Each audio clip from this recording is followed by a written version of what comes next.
आपको हर तरह की कहानी बताई। भूतिया हॉस्पिटल की कहानी, भूतिया घर के बारे में कहानी, ख़तरनाक चुड़ैल की कहानी, भूत प्रेत की कहानी, आत्माओं की कहानी। तो आज मैं लेकर के आया हूँ एक अलग ही टॉपिक की कहानी, और मुझे देखना है कि आप लोग कितना सपोर्ट करते हैं। तो आज की कहानी है खूनी यक्षिणी की कहानी, खूनी यक्षिणी डायन की कहानी। तो दोस्तों जल्दी जल्दी अपने हेडफोन लगा लें, क्योंकि कहानी शुरू होती है अब शुरू करते हैं खूनी यक्षिणी की कहानी। दोस्तों शहर के बाहर मौजूद एक बहुत ही बड़ा और घना जंगल, जहां रात तो दूर की बात है, कोई दिन के वक्त भी आता जाता नहीं था। वो जंगल इतना ज़्यादा घना और डरावना था, जिसे अगर कोई दूर से ही देख ले तो उसकी रूह कांप जाती है और वो आदमी अपना रास्ता बदलने के लिए मजबूर हो जाए। उसी जंगल के बाहर तकरीबन रात के 12 बजे एक कार आकर रुकी और उस कार का दरवाज़ा खुला और उसमें से एक आदमी अपने हाथ में बंदूक लेकर बाहर निकला। उसकी आंखों में बहुत ही ज़्यादा गुस्सा था और वो अपनी बंदूक लेकर उस जंगल के अंदर घुसा चला गया। उसने आसपास अपने फ़ोन की फ्लैश लाइट जलाकर अंधेरे को चीर कर देखा तो उसे सब कुछ शांत नज़र आ रहा था। जंगल इतना ज़्यादा शांत था कि उसे खुद के कदमों की आवाज़ सुनाई नहीं दे रही थी, और सिर्फ उसके कदमों की चर्र चर्र की आवाज़ आ रही थी। और यह जंगल के अंदर घुसा चला जा रहा था। उसके गुस्से को देखकर साफ पता चल रहा था कि उसे किसी भी चीज़ का कोई डर नहीं है। जैसे ही वो जंगल के काफ़ी अंदर पहुंचा तो उसने अपने पास की एक छड़ी में हलचल को महसूस किया। जो उसके सामने झाड़ी थी उसमें हलचल सी हुई और इसने महसूस किया, और उसने अपनी बंदूक को उस तरफ पॉइंट किया और कहा, तुम तुरंत बाहर आओ, और अगर तुम बाहर नहीं आए तब मैं तुम्हें शूट कर दूंगा, और उसके बाद तो तुम जानते ही हो तुम्हारा क्या हाल होगा।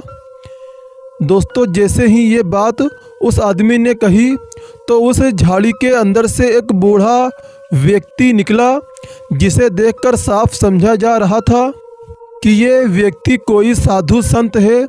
और साधु संत ने कहा, बेटा तुम इतनी रात को इस जंगल में क्या कर रहे हो? चले जाओ यहाँ से, जितनी जल्दी हो सके चले जाओ यहाँ से, वरना वो आ जाएगी। बेटा भाग जाओ, नहीं तो वो आ जाएगी। फिर दोस्तों जवाब में उस आदमी ने कहा, अरे बाबा जी, क्या आपको पता है मैं कौन हूँ? मैं एक पुलिस ऑफिसर हूँ, और बीते कुछ दिनों में यहाँ पर कई सारे कत्ल हुए हैं, और मैं उन सभी के कातिल को ढूंढ रहा हूँ। समझे आप, कहीं इतनी रात को आप इस जंगल में घूम रहे हैं, कहीं आप ही कातिल तो नहीं? उन सारे लोगों का खून आपने ही तो नहीं किया है? चुपचाप बता दीजिए, क्या ये बात सही है? और फिर दोस्तों उसके बाद उस साधु संत ने कहा, बेटा क्या तुम्हें मेरा हुलिया देखकर लगता है कि मैं किसी बेकसूर की जान ले सकता हूँ? उसके बाद वो जो पुलिस ऑफिसर था उसने कहा, कोई भी कातिल ये नहीं कहता कि उसने जुर्म किया है। समझे आप, मुझे तो लगता है अपने लोगों को बेवकूफ़ बनाने के लिए ये साधु संत के कपड़े पहन रखे हैं, ताकि कोई आपके ऊपर शक न करे और आप लोगों का कत्ल करते रहें। क्यों, सही है ना यही बात? तो दोस्तों वो पुलिस अफसर ये सब कह ही रहा था। तभी दोस्तों अचानक से उस जंगल में एकदम शांत पड़ा हुआ था। उस जंगल में हलचल सी होने लगी। वहाँ का एक एक पत्ता हिलने लगा और हवाएं तेज चलने लगी। धीरे धीरे उन हवाओं ने तेज़ी पकड़ ली तो तेज़ी होती गई। उस पुलिस ऑफिसर के बाल उड़ने लगे और वहाँ पर धीरे धीरे किसी के चलने की आवाज़ आने लगी। और वो जो कोई भी था उसने पायल पहन रखे हुए थे। उन आवाज़ों को सुनकर वो जो बाबा थे उन्होंने कहा,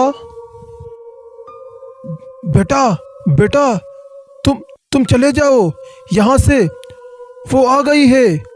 बेटा वो आ गई है। बेटा मेरी बात मानो, तुम चले जाओ, वो आ गई है। अगर उसने तुम्हें यहाँ देख लिया तो तुम जिंदा नहीं बचोगे। बेटा यहाँ पर जितने भी लोग बीते कुछ दिनों में मारे गए हैं उन सभी का कत्ल उसने ही किया है। और बेटा अगर तुम उसको दिख गए, उसने तुम्हें देख लिया तो वो तुम्हारा भी कत्ल कर देगी। तब बेटा बहुत अनर्थ हो जाएगा। बेटा तुम यहाँ से चले जाओ, बेटा चले जाओ, मेरी बात मानो बेटा। फिर दोस्तों ये सारी बातें सुनकर उस पुलिस अफसर ने कहा, बाबा मैं कहीं कोई गांव का अनपढ़ तो आदमी तो नहीं जिसे आप अपनी बातों से बेवकूफ़ बना सकते हैं, समझे। इसीलिए चुपचाप से अपने हाथ को ऊपर कीजिए और यहाँ खड़े हो जाइए। और रही बात ये जो कोई भी आ रहा है मैं उसे भी देख लूँगा, समझे आप। ये सारी बातें सुनकर वो जो बाबा थे उनकी आंखों में आंसू आ गए और तभी वो जो कदमों की आवाज़ें थीं वो तेज़ होने लगी।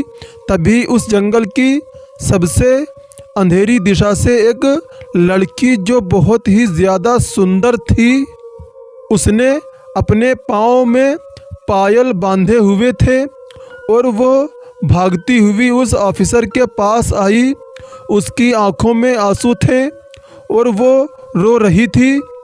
उसने कहा, आप पुलिस अफसर हैं ना?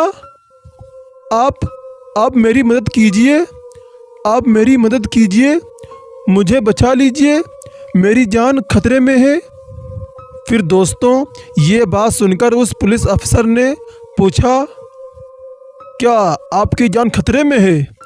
किससे? कौन है वो? उसके बाद लड़की ने कहा, मेरी जान खतरे में है और ये बुढ़ा, इसने मुझे ज़बरदस्ती यहाँ लाकर रखा हुआ है और ये मेरी इज्जत लूटना चाहता है और इसने कई सारे लोगों का कत्ल भी किया है। प्लीज़ आप इसे गोली मार दीजिए। फिर दोस्तों उस लड़की की बात जब उस अफसर ने सुनी तब उसने उस बाबा की तरफ देखा और उस बाबा ने कहा, बेटा ये तुम्हें फंसाने की कोशिश कर रही है, मेरी बात मानो, समझो ये तुम्हें मार देगी, तुम्हारी बलि चढ़ा देगी। ये एक खूनी यक्षिणी डायन है बेटा, इसकी बातों में मत आओ बेटा इसकी खूबसूरती पर मत जाओ, इसके चेहरे पर मत जाओ। और ये कहते कहते ही तभी अचानक से वो जो बाबा थे वो वहाँ से गायब होने लगे और उनका शरीर कहीं गायब सा हो गया। और अपनी आँखों के सामने उस बाबा को गायब होता हुआ देखकर उस ऑफिसर को अपनी आँखों पर यकीन नहीं हो रहा था। तभी उसने उस लड़की से कहा, अब तुम चिंता मत करो, मैं तुम्हारी रक्षा ज़रूर अवश्य करूँगा और चलो यहाँ से चलो। और उसके बाद हम उन लोगों को भी ढूंढते हैं और वो जो लड़की थी उसने कहा, हाँ हाँ हम चलेंगे, लेकिन सबसे पहले आप मेरे साथ चलिए, क्योंकि मेरे साथ और भी कई सारी लड़कियां हैं जिन्हें इन बाबा ने अपने शक्तियों की वजह से बंदी बनाकर रखा था। प्लीज़ आप हमारे साथ चलिए। जैसे ही ये बात ऑफिसर ने सुनी तब उसने कहा, ठीक है मैं चलता हूँ, आपके साथ चलिए। उसके बाद दोस्तों क्या था, वो ऑफिसर उस लड़की के पीछे पीछे जाने लगा और उसकी खूबसूरती को निहारने लगा। लड़की देखने में इतनी ज़्यादा सुंदर थी जिसे देखकर स्वर्ग की अप्सरा भी शर्मा जाए।